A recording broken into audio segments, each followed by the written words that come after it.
좋은 날입니다. 오늘도 말씀 안에 승리하는 하루 되시기를 기도하겠습니다. 오늘 생명의 산 본문은 사무엘하 2장 1절부터 11절입니다. 오늘 본문은 다윗이 유다의 왕으로 추대되어지고 사울의 아들 이스보셋 또한 남은 지파의 왕이 되는 모습이 나옵니다. 이 구절들을 통해 하나님께서 무엇을 말씀하시는지 한 절 한 절 살펴보도록 하겠습니다. 1절입니다. 그 후에 다윗이 여호와께 여쭈어 아뢰되 내가 유다 한 성읍으로 올라가리이까 여호와께서 이르시되 올라가라. 다윗이 아뢰되 어디로 가리이까 이르시되 헤브론으로 갈지니라.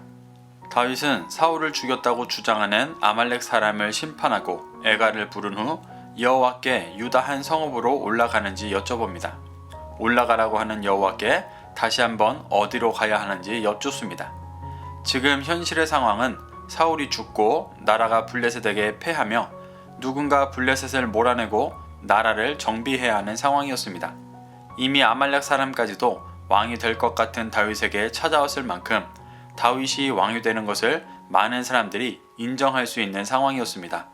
하지만 다윗은 블레셋을 몰아내고 왕이 되기보다 먼저 하나님께 여쭈어 봅니다. 이러한 모습이 제사장 나라의 왕으로서 연단을 받아 자신의 뜻이 아닌 오직 하나님의 뜻대로 행하고자 하는 다윗의 중심을 잘 보여줍니다. 이런 다윗의 물음에 하나님은 다윗에게 헤브론으로 가라고 말씀하십니다. 하나님께서 다윗을 헤브론으로 보내신 이유는 여러 가지가 있을 것입니다. 우선 현실적으로 유다 지파의 중심부에 있었기 때문에 왕이 될 거처로 적당한 곳이었습니다. 또 요새도 있어 군사적 요충지였다고 합니다.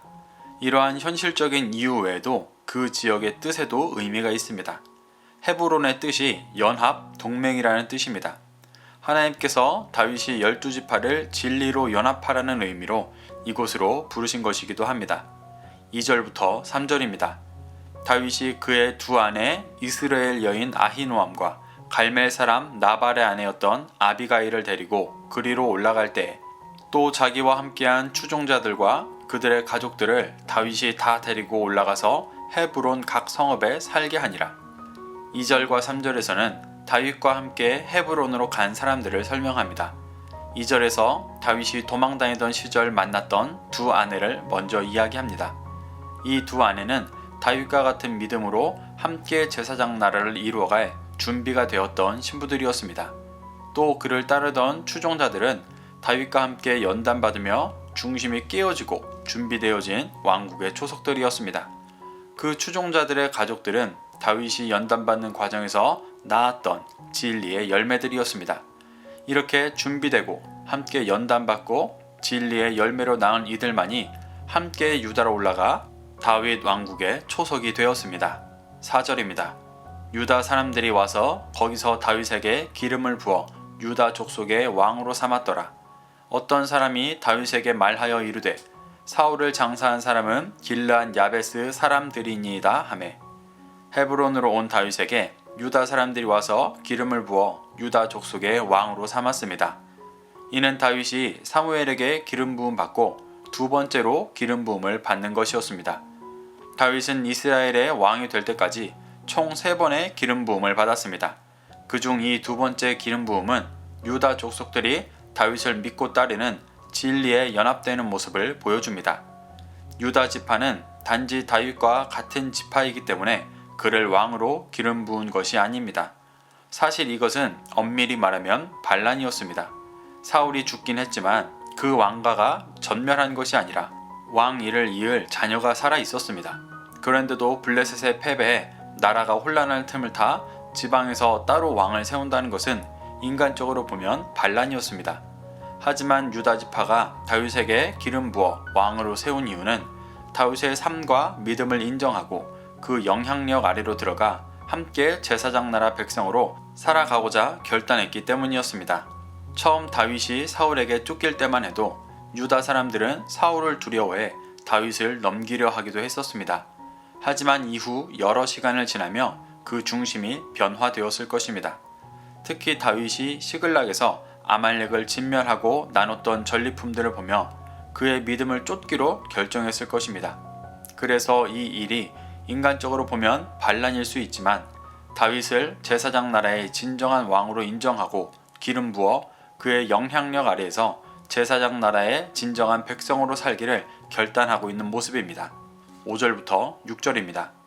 다윗이 길르앗 야베스 사람들에게 전령들을 보내어 그들에게 이르되 너희가 너희 주 사울에게 이처럼 은혜를 베풀어 그를 장사하였으니 여호와께 복을 받을지어다.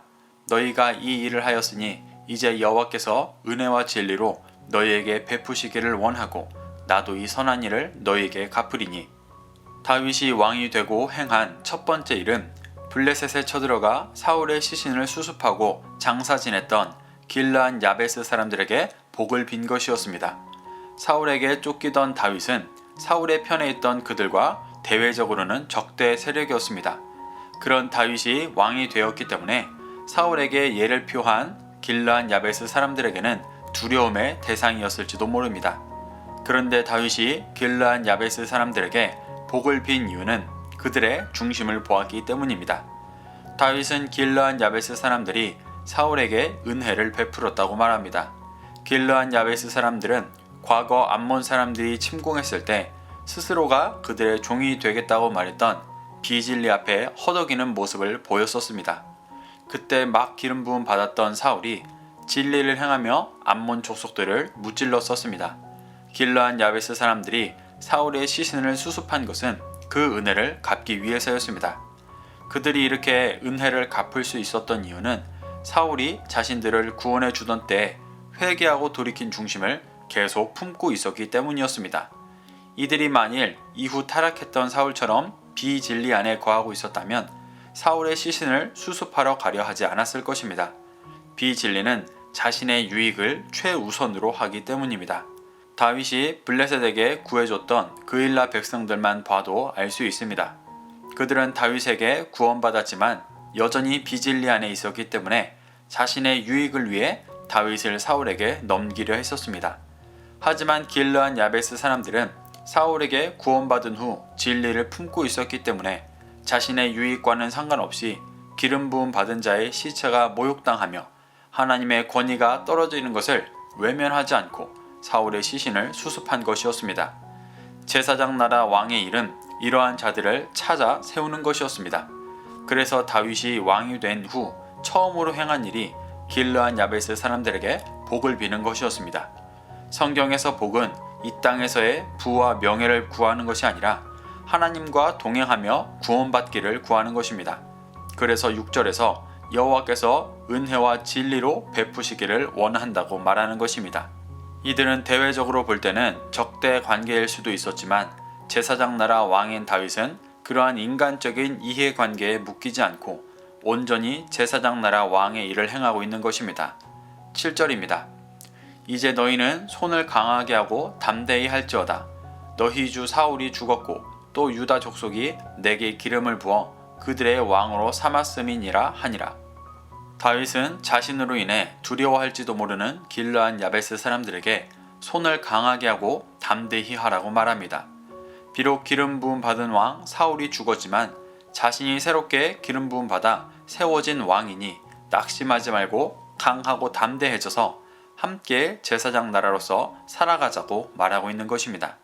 제사장 나라 왕으로서 명확한 목적을 행하는 다윗의 모습을 볼 수가 있습니다.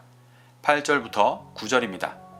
사울의 군사령관 넬의 아들 아브넬이 이미 사울의 아들 이스보셋을 데리고 마하나임으로 건너가 길르앗과 아술과 이스라엘과 에브라임과 베냐민과 온 이스라엘의 왕으로 삼았더라.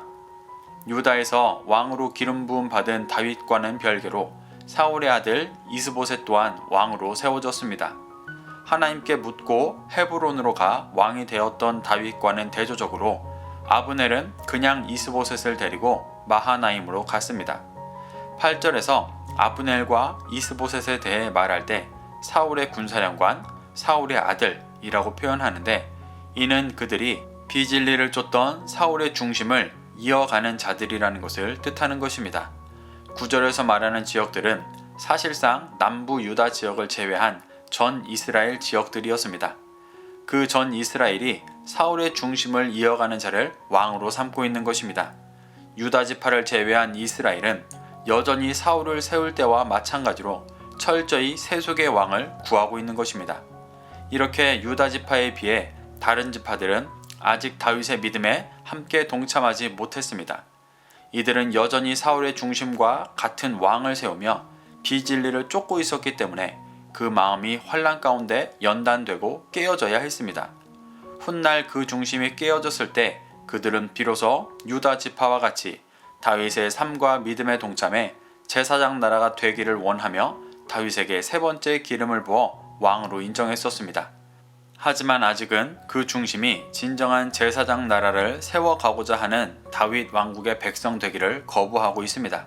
10절부터 11절입니다.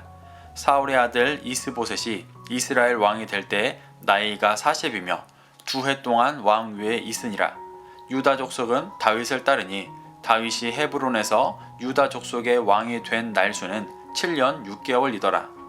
다윗이 왕이 된 후 7년 6개월을 헤브론에서 유다의 왕으로 통치했습니다.